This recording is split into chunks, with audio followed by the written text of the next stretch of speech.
Hi, მეგობრებო, დღეს მე გავათამაშებ რაღაცებს და იქნება ასეთი თამაში.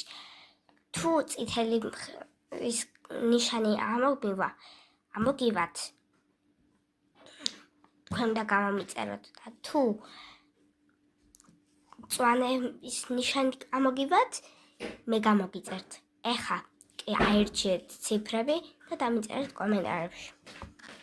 მე სპეციალურად ასე ვქენი ფურცელზე, რომ ასე გადმოვშალო მერე და გავაკეთო. თან ამას რო გადავშლი, ასე დავასახელებ ციფრებს და მაგალითად იქნება 20. 20 დავასახელებ და ვაჩვენებ ნიშანს და ეგრევე უნდა გამომიწერო. ან მე გამოგიწერთ. კარგი. თან თქვენი არხი დამიწერეთ. ინგლისურად არის თუ ქართულად. დიდი 100 თუ პატარა 100. კაი. ეხლა დავიწყეთ. დამიწერეთ კომენტარებში და მეორე ნაწილს გაჩვენებთ. უბრალოდ ეს წესებია.